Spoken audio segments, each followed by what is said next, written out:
Sampurasun Beraya, ada kabar penting nih.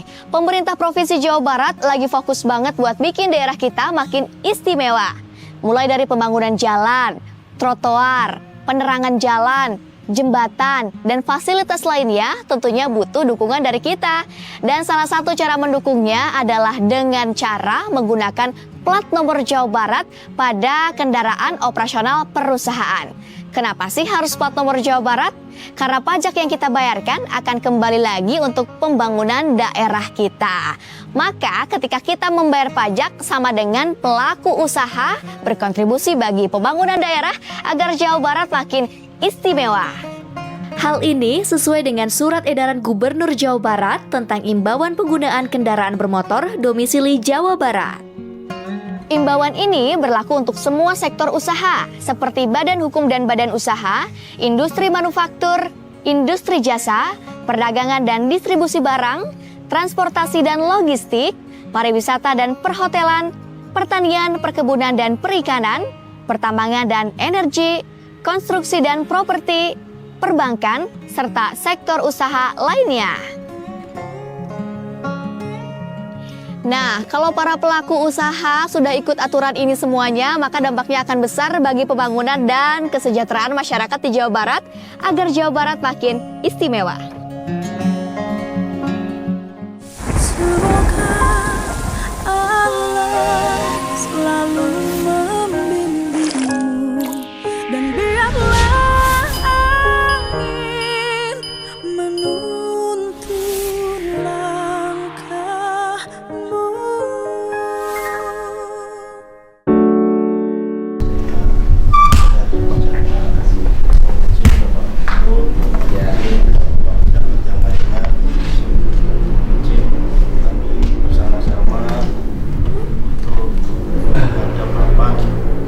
Menyampaikan aspirasi dari rekan-rekan SP3JB sama-sama yang lain, solidaritas pekerja pariwisata Jawa Barat bersama rekan-rekan dari Organda, PHRI maupun teman-teman pariwisata yang lain untuk menyampaikan aspirasi. Kiranya Bapak mohon izin untuk bisa mendengarkan dan memberikan arahan serta petunjuk bagi kami semua. Kami buka demikian Bapak Gubernur. Terima kasih Bapak. Mangga, kok nggak kelihatan polisinya? Siapa? Jadi kelihatan wong duanya. Nggih, Mas ya? Iya, sok mangga gimana? Assalamualaikum warahmatullahi wabarakatuh. Pertama, hatur nuhun ke Bapak Aing yang biasa baik kepada masyarakatnya. Hatur nuhun pisan, hari ini kita sudah diterima dengan baik dan senang hati di tempat yang indah ini. Sekali lagi hatur nuhun pisan Pak Gubernur, juga para Kasat Dir Inte juga yang baik sudah menjembatani kami, Pak Dirlantas, juga para pejabat Pemda, nih para kepala dinas mungkin sudah nggak aneh lagi ngelihat benarnya Neneng. Karena benar Neneng ini Pak Gubernur memperkenalkan diri dulu, sudah kurang lebih 30 tahun di Organda ini. Jadi ya mengasuh anak-anak Pak Gubernur, dan kondisi seperti ini alhamdulillah sudah dijembatani oleh beliau-beliau bisa ketemu Bapak. Sebetulnya kami sudah rindu Bapak Aing ini sudah lama sekali, tapi mungkin Tuhan baru mengizinkan hari ini ketemu Pak Gubernur. Tapi kalau pribadi mungkin Bapak udah nggak aneh lagi ngelihat muka saya ya Pak Gubernur. Masih apal nggak Pak Gubernur? Iya. Nah, tapi kalau mewakili Organda, karena salam dari Pak Ketua Organda, Pak Ketua Organda Jawa Barat dalam keadaan sakit, jadi beliau tidak bisa hadir. Saya mewakilinya Pak Gubernur, dan ini juga para pengurus Organda, ada Pak Nurdin dan ada Ibu Rina dan Pak Budi dari pengusaha. Yang lain dari para pengusaha bus pariwisata. Juga ada BP3JB ini yang mewakili dari masyarakat. Waduh, saya kurang hafal Pak Gubernur. Nah, kalau Organda itu betul-betul karena aspirasinya transportasi di bawah anggota kami. Itu aja Pak Gubernur bicara. Jadi kami ini betul-betul masyarakat Bapak yang memang bukan kesusahan, kalau kata Bapak mah bukan kesusahan karena tadi itu bukan mungkin payah. nanti kami salah. Tapi betul-betul kami masyarakat transportasi sedang keadaan repot sekali Pak. Sementara satu pajak naiknya 100%. 100% kemarin saya di Revisi Cipastegla ke Bapeda tadinya nggak ada kenaikan tapi betul-betul naik Pak. Kita ada bukti-buktinya. Kedua, masyarakat transportasi ini betul-betul sedang kolaps sekali. Dari mulai pajak naik, cicilan ini sudah tidak dapat. Mendagri ya.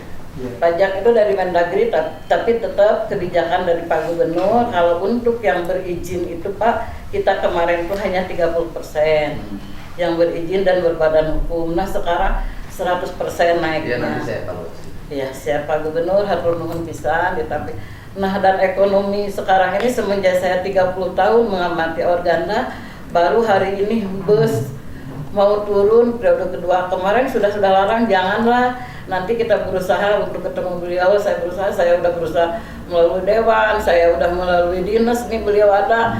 Tapi alhamdulillah baru hari ini mungkin Pak Gubernur nggak ada niatan kita para pengusaha untuk demo yang Bapak bicarakan, nggak ada, sama sekali nggak ada, insya Allah. Tapi kalau Pak Gubernur ngasih kebijakan, selain daripada itu kami juga masyarakat Bapak yang sedang betul-betul kolab karena kami harus membayar pajak, harus membayar cicilan. Pengusaha Bapak ini terdiri dari yang di bawahin saya aja sudah 360 pengusaha. Ini khusus daripada para wisata, belum regulernya. Belum kemarin odol, alhamdulillah dengan Pak Dirlantas masih kita bicara dibantu beliau, akhirnya kita aman. Hanya kita ada di Tanjung Priuk. Saya selalu berkecimpung setua saya hanya untuk membantu beliau-beliau betul-betul yang tanggung jawab. Saya selaku ketua organda mewakili Pak Dida. Itu mungkin Pak Gubernur, kami mohon kebijakan dengan adanya seperti ini. Saya dan gak panjang lebar, mungkin Bapak lebih paham lah rakyat Bapak yang sedang seperti ini. Itu aja mungkin dari saya. Sekian dan terima kasih. Assalamualaikum warahmatullahi wabarakatuh. Mangga yang lain. Mungkin ada tambahan. Terima kasih. Izin diminum Pak Gubernur. Assalamualaikum warahmatullahi wabarakatuh. Waalaikumsalam. Yang terhormat Bapak Gubernur, yang terhormat Bapak Dirlantas dari Polda Jabar, Bapak Dirlantas, dan Bapak Ibu sekalian, kami atau saya dari SP3JB Pak Gubernur.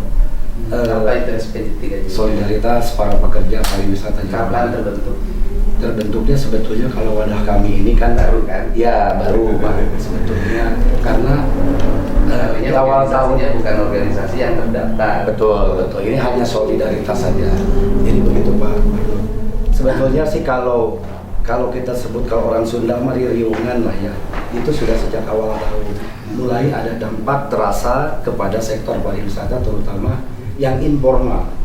Kita bicaranya yang Dampak informal. dari mana sektor pariwisata?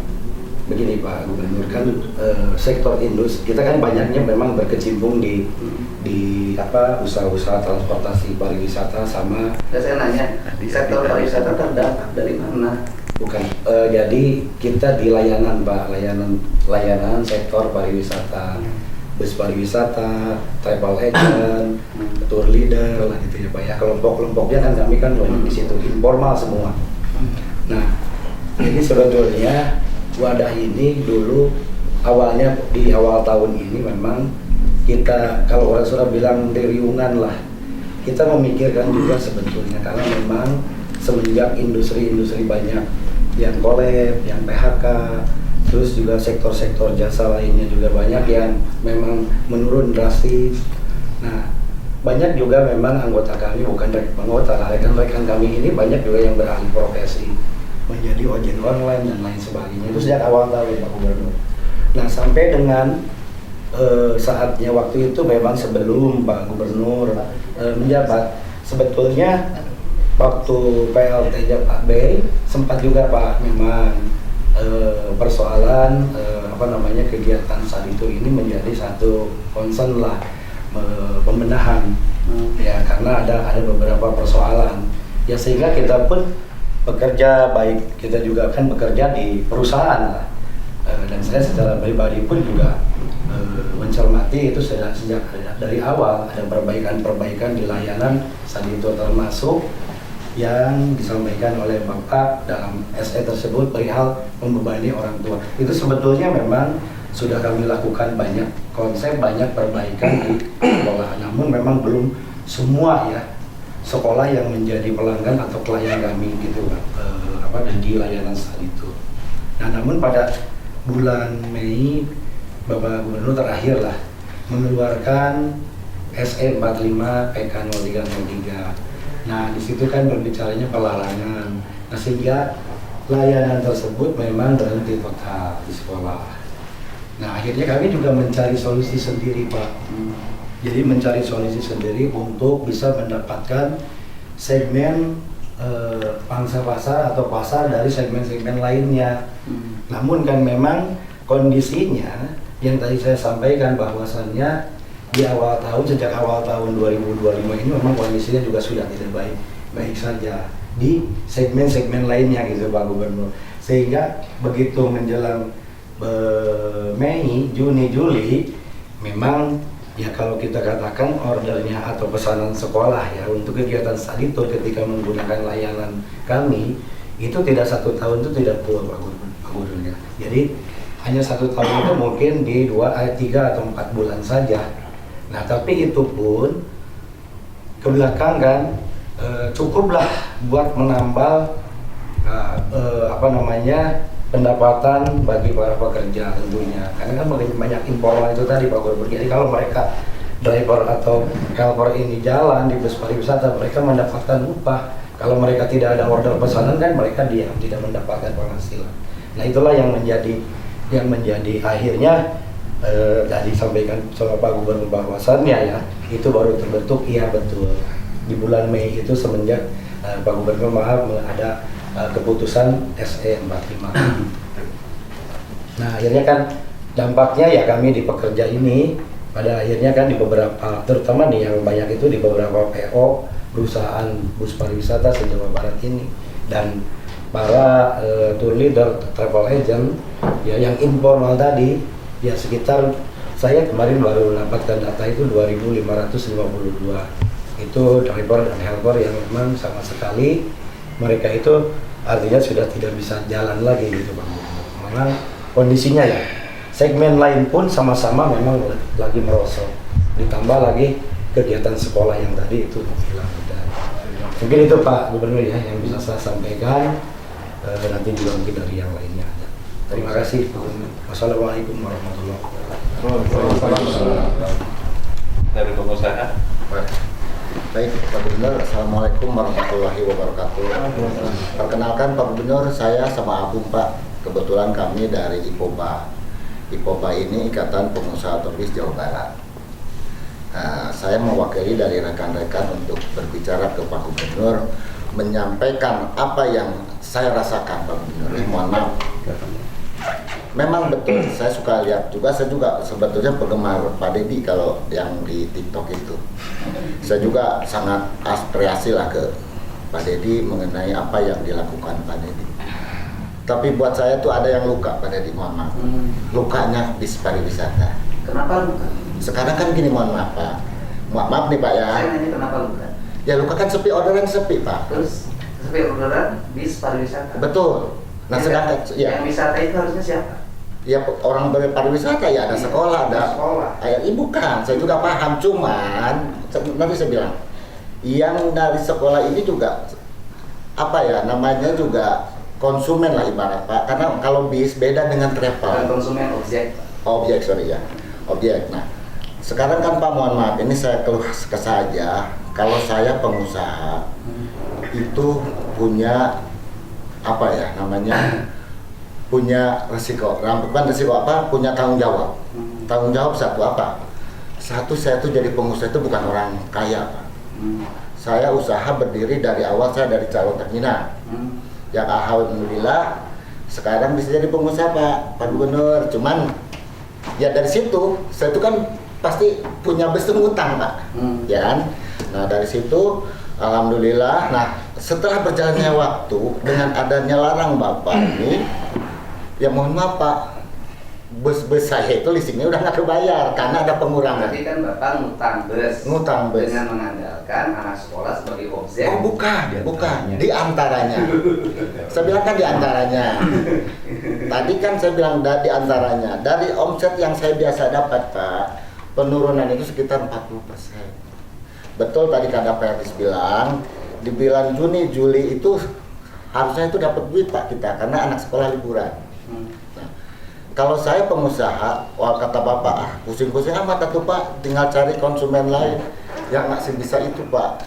Ya, terus juga kalau bus mungkin bisa saya jual. Oke, saya jual.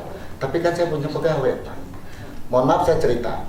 Satu anak saya, bukan anak, pegawai saya Pak, sekarang sampai nggak pulang-pulang. Kenapa saya bilang kamu nggak pulang? Pak, mohon maaf, saya pulang ke rumah, banyak yang nagih hutang. Anak saya minta duit, saya sedangkan sudah tidak punya bis. Kenapa? Karena bisnya saya jual Pak, Pak Gubernur. Ya, akhirnya kamu gimana sekarang? Ya udahlah, saya di pool aja. Satu lagi ada. Kenapa kamu nggak pulang lagi? Duh, mau cerai sama istri. Lah, kenapa kamu mau cerai? Ya biasa suka bawa duit karena bisnya nggak ada, jadi dia nggak bawa duit. Nah, seorang supir kalau dia keluar dari dari perusahaan saya sepertinya mau ke perusahaan orang lain pun dia agak susah. Kenapa? Karena di sana pun sudah penuh. Jadi intinya ini Pak Gubernur, saya mohon ke Pak Gubernur, carilah solusi buat kami. Karena kami ini usaha ini, saya tadi udah bilang, saya itu bukan pengusaha banyak duit. Mungkin teman-teman semua pun hutang semua. Saya jamin semua juga punya hutang. Cuman gimana lah solusinya biar kami ini Pak Gubernur bisa membantu kami dan bisa membantu pegawai kami Pak. Karena kalau saya jual saya mobil, sudah mereka sudah tidak punya lagi pekerjaan. Mungkin dari saya itu Pak, atau Pak Gubernur mau subsidi yang namanya cicilan kita boleh juga lah Pak Gubernur gitu. Terima kasih Pak Gubernur. Assalamualaikum warahmatullahi wabarakatuh. Baik Pak, terima kasih Pak. Saya dari PHRI Jawa Barat Pak. Saya Dodi Ahmad Sofiandi. PHRI apa ya? Ya, saya menyampaikan kaitan dengan okupansi akibat daripada Impres nomor 1 tahun 2025 Pak. Ada efisiensi, di mana disebutkan efisiensi itu untuk refocusing kegiatan pemerintah Presiden dan termasuk Pak Gubernur juga. Saya tidak mengkritik itu Pak, cuma setelah ada efisiensi dan rapat-rapat larangan, pendapatan kami turun kurang lebih 45% Pak. Kalau dulu okupansi kami itu rata-rata 85% di Bandung. Tadi segmennya tuh ada hotel bintang 3, 4, 5 dan hotel Bumi Melati. Bumi Melati itu bintang 2, 1 dan bukan bintang. Nah, yang masih stabil segmennya adalah bintang 5 Pak. Karena bintang 5 tuh banyak pangsanya sudah ada pangsa dari tamu-tamu Wisman yang punya uang. Nah, bintang 4 dan 3 kebanyakan dulu tuh mengenalkan dari rapat MES. Sekarang okupansi di Jawa Barat rata-rata kalau digabungkan antara hotel bintang dan hotel non bintang kurang lebih 41% dari bulan Januari sampai bulan Juli. Kalau berbicara 40% pendapatan kami Pak, kalau hitung-hitungan di hotel tidak ada MES itu rugi Pak. Rugi, karena contoh misalnya jumlah kamar rata-rata yang bintang 3 atau bintang itu tuh dimisalkan 60 kamar. 60 kalau okupansi 40% berarti 60 kali 30.800 kali 400 berarti 720 kamar. Kali rata-rata tuh kamar tuh harganya 400.000. 400 kali 720 kurang lebih 260-an. Kemudian dipotong ada tax and service dan lain-lain. Nah, setelah dipotong lihat pengeluaran dan lain-lain, bayar megapisen, bayar segala macam termasuk pemeliharaan dan apa-apa, termasuk bayar PBB, bayar cicilan. Karena kami di hotel berhitungnya tuh kalau PBB 1 tahun bayar dari penghasilan tiap bulan disisihkan. Kemudian untuk lebaran itu saya sisihkan dari penghasilan bulanan juga. Jadi dijumlahkan rata-rata defisitnya tuh sekarang tuh kurang lebih kalau untuk hotel bintang 3 itu tuh antara 60 sampai 70 juta. Nah, mensiasatinya bagaimana? Ya akhirnya saya mensiasatinya jumlah karyawan. Ada misalnya hotel bintang 3 jumlah kamar 60, karyawannya 40, yaitu 2 minggu kerja, 2 minggu libur. Dan dari upah yang 40 orang dikali 4 juta itu 460 juta, kalau dibayar setengahnya 80 masih bisa bertahan Pak. Nah, dalam hal ini karena penghasilan dari mais rapat itu kalau dari kamar tuh memang tidak akan terpenuhi kalau dari MES itu ada pemasukan untuk tambahan biaya operasional. Nah, dari jumlah tersebut akhirnya kami di Bandung, khususnya di Jawa Barat juga, semua mengeluh. Saya tidak banyak berpanjang lebar, Pak, karena itu kebijakan Bapak. Saya diam aja, Pak. Diam, nggak bisa apa-apa, Bapak yang menentukan. Daripada saya protes ke Bapak dan lain, saya diam aja sampai tunggu bagaimana nantinya aja, Pak, gitu, Pak. Itu saya berprinsip begitu. Cuma masalahnya sekarang tuh mungkin kalau berkepanjangan, ya mulai sekarang tuh dari hotel-hotel kalau rapat dengan kami itu laporan, Pak, saya tidak bisa bertahan lagi, mungkin bisa kita memotong karyawan dan lain-lain. Saya sabar aja lah, Pak, karena walaupun bagaimana kita tuh siapa tahu nanti tahun 2026 atau 2027 ada perbaikan, kita bisa bergerak lagi. Dan yang menjadi masalah sekarang, bank tidak percaya, Pak, memberi pinjaman ke hotel, karena hotel tidak bisa membayar pinjaman tersebut karena pendapatan tidak ada. Nah, jadi dalam ini apabila owner hotel menutup hotelnya karena tidak mampu, owner hotelnya jadi masalah, Pak. Dia mungkin masih punya tabungan, dia sampai 2 tahun 3 tahun masih bisa hidup. Tapi kalau karyawan bisa diberhentikan 2 bulan, dia mengeluh, Pak, sudah tidak apa-apa lagi. Jadi apa yang saya sampaikan itu jeritan dari para pengusaha hotel non bintang dan bintang 3, 4 ke bawah. Mudah-mudahan apapun yang disampaikan oleh Bapak, saya tidak protes, Pak. Cuma menerima aja, cuma sampai kapan menerimanya itu saja. Terima kasih, Pak. Ya, baik. Cukup? Cukup, Pak. Ya, baik ya. Yang pertama adalah gubernur itu memimpin 54 juta rakyat. Karena memimpin 54 juta rakyat, maka gubernur harus mengetahui apa yang menjadi skala prioritas dari 54 juta itu.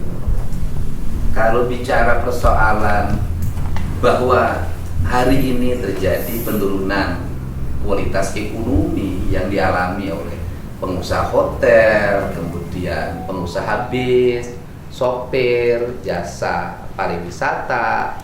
Saya juga boleh ngomong, selama ini juga selama bertahun-tahun ada ratusan ribu orang tua yang mengalami penderitaan. Lebih dari jumlah karyawan baru. Kenapa? Saya ini hidup itu puluhan tahun, hidup dari rumah ke rumah, bertemu dengan orang, terima keluh kesah orang tua pinjem bank, kemudian ngambil uang lebih dulu dari saya, kemudian dia bakti kerja nyangkul, tidak dibayar, itu jumlahnya ratusan ribu. Nah, tentunya kan gini, Pak, kan kebijakan saya ini adalah kebijakan untuk internal sekolah. Apa kebijakan untuk internal sekolah? Pertama, guru nggak boleh jual seragam, gitu. Karena selama ini seragam disiapkan oleh sekolah. Anak-anak itu bayar, ada yang terbayar, ada yang nyicil. Kemudian banyak anak-anak yang akhirnya DO dari sekolah gara-gara uang seragamnya belum bayar. Kan di saya itu lengkap data, gitu kan. Yang kedua, Bapak harus tahu ya, kasus Depok itu ada anak yatim yang meninggal. Itu untuk dapetin 1,5 juta ikut piknik itu, dia kuli, Pak, dari sungai dia pikulin pasir, disimpan sampai dapat 1,5 juta, hilang, meninggal. Yang satu lagi dia sudah nggak punya ayah, ibunya itu pinjam uang ke tetangganya 1,5 juta. Setelah itu saya nyari itu travelnya siapa, nggak ada, Pak, cuman ada kantornya, orangnya hilang. Pertanyaannya, ada nggak solidaritas buat mereka? Ada nggak teman-teman yang memiliki solidaritas kemanusiaan itu, ada nggak? 1 rupiah pun itu orang nggak ada yang terima. Saya waktu itu bukan bupati anggota DPR RI, yang komisi 4 bidang pertanian. Saya yang ngurusin mereka sampai memberikan bantuan pada keluarganya, mendorong teman-teman kepolisian agar ini terus sampai tersangka, kan gitu. Tapi kan tidak ada solidarity. Pertanyaannya adalah, apa kita nggak dosa? Saya tuh kan kalau, nah kemudian uang kita ini, uang dari rakyat kecil yang miskin ini lari kemana?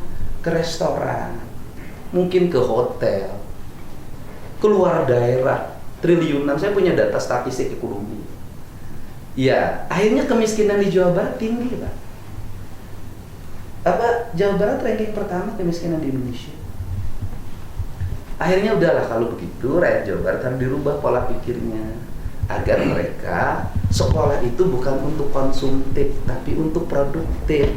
Maka saya punya kebijakan, hei nggak boleh jual seragam, hei nggak boleh jual LKS, hei guru nggak boleh ada outing kelas, karena bukan hanya studi tour saja, outing kelas. Outing kelas itu anak-anak pergi keluar, kemudian kumpul bersama teman-temannya, iyalah nggak jelas lah itu. Terus kemudian nggak boleh lagi ada perpisahan, semua tidak diperbolehkan. Jadi bukan satu komponen studi banding saja. Jadi kalau mau orang komplain, tukang tenda bisa komplain sama saya. Kenapa? Karena event organizer perpisahan itu yang biasa di IO kan sampai 200 juta, penyelenggaraannya hari ini kehilangan order. Kalau ngitung itu, tapi ya saya dari dulu sejak bupati saya selalu bersikap ini untuk kebaikan anak-anak, kebaikan masa depan, agar angka kemiskinan di Jawa Barat itu selesai dan kemudian nurun. Dan itu di data statistik sekarang itu kelihatan bahwa angka kemiskinan turun sampai 7%. Kan artinya langkah saya awal sudah ini bisa nih, ada harapan gitu Pak. Kan ekonomi itu harus tumbuh seperti itu dulu. Jadi kita ini jujur ya, saya ini bupati lah dulu ya kan, taruhlah DPR, pemerintah, oleh saya pemerintah. Kita ini pemerintah ini sudah salah terlalu lama. Karena salah terlalu lama, akibatnya sebuah kesalahan yang terus-menerus itu menjadi kebenaran. Ini kan kesalahan yang terus-menerus. Nah, kemudian saya ini orang pendidikan, bukan orang pendidikan, tapi saya ini ngerti betul bagaimana mengelola pendidikan. Misalnya studi tour, ya bagi saya studi tour itu adalah proses pembelajaran yang dilakukan di luar kelas. Itu pemahaman saya. Jadi anak-anak pergi ke TPA, kemudian memilah sampah organik anorganik, itu studi tour. Anak-anak pergi ke sawah meneliti kandungan mikroorganisme, itu studi tour. Anak-anak pergi ke warung, kemudian membawa sampel makanan diperiksa di lab, itu studi tour. Jadi inilah cara untuk meningkatkan daya saing bangsa. Kalau saya memang ya saya orangnya begitu cara berpikir. Ini cara daya meningkatkan daya saing bangsa. Kenapa? Saya tuh punya data bagaimana anak-anak Jawa Barat tuh lemah ketika dia testing di pabrik 4x8 aja nggak bisa. Nah, sehingga ini harus dirubah nih manajemen pendidikannya. Otak kepala sekolah nggak boleh duit. Karena saya tahu kok setiap studi tour tuh ada fee buat kepala sekolah. Dan itu fee-nya sampai 200 juta kalau misalnya yang berangkatnya banyak sampai 1 miliar. Kan datanya ada di sana. Saya tidak mungkin bertindak tanpa data. Datanya ada, makanya ada kepala sekolah yang saya berhentikan, yang saya ini karena pidana, menerima gratifikasi. Nah, saya ingin sekolah ini terbebas dari berbagai kepentingan material yang ingin melahirkan hawa murni bagi dunia pendidikan di Jawa Barat.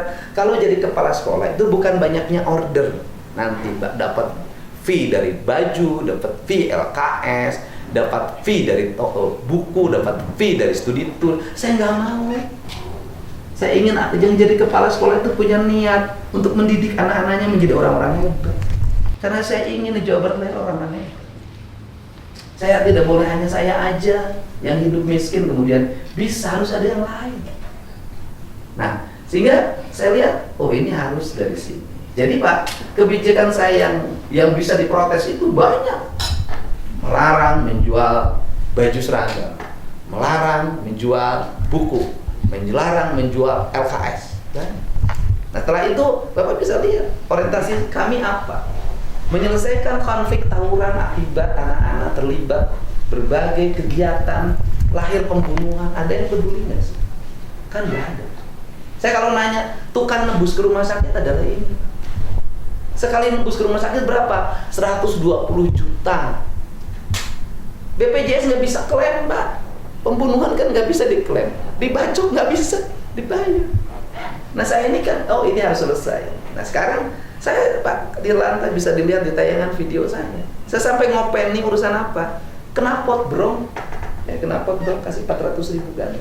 Sekarang saya sudah mulai mau merangsek lagi, setiap kelas harus bikin perjanjian. Perjanjiannya adalah yang disebut kontrak belajar. Mereka tidak boleh, kalaupun pakai motor jaraknya harus jauh, dan kemudian tidak ada angkutan umum, boleh pakai motor. Kemudian setelah itu dia tidak boleh ada knalpot bro dan motor yang tidak beridentitas. Kalau enggak, bersedia untuk berhenti sekolah. Ini cara merubah. Ini cara merubah, cara berpikir demi apa? Demi bangsa, demi Jawa Barat. Saya kalau mau, Pak, kalau saya orientasi jadi gubernur populer-populeran, ngapain saya ngurusin yang begini? Harus ngadepin caci maki di media sosial, kemudian harus ngadepin tekanan-tekanan. Ngapain saya? Saya ngambil zona nyaman aja. Apa aja boleh di Jawa Barat, saya udah populer kok. Tetapi memang saya harus seperti itu. Bapak tahu nggak bahwa misalnya saya barak aja saya dilaporin ke Mabes Polri, tapi saya ngambil resiko itu demi apa? Demi masa depan. Nah, kemudian kalau ditanya lagi, ngapain saya bongkarin bangunan di mana-mana? Untuk mengembalikan citra indahnya Jawa Barat. Ngapain bersihin sungai di mana-mana? Untuk mengembalikan citra indahnya Jawa Barat. Ngapain saya mulai tegas urusan lalu lintas? Untuk mengembalikan citra indahnya Mas Jawa Barat. Kalau citranya sudah terbangun dengan baik, alamnya sudah terawat, terpelihara, siapa yang menikmati? Jasa pariwisata. Saya pernah jadi bupati Purwakarta yang kunjungan wisatanya asalnya ya setahun paling hanya 5.000 orang, itu berubah setahun sampai 1 juta orang. Siapa yang untung? Hotel untung. Jadi kerangka sesuatu itu memang harus mau kerja keras, merubah.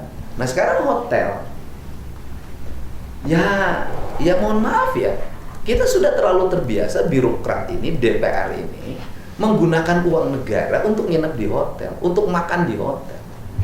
Bapak mengeluh, karyawannya, saya juga tahu Pak, teman-teman saya di hotel cerita bagaimana pendapatannya menurun, bagaimana mengatur gaji itu sangat pas-pasan.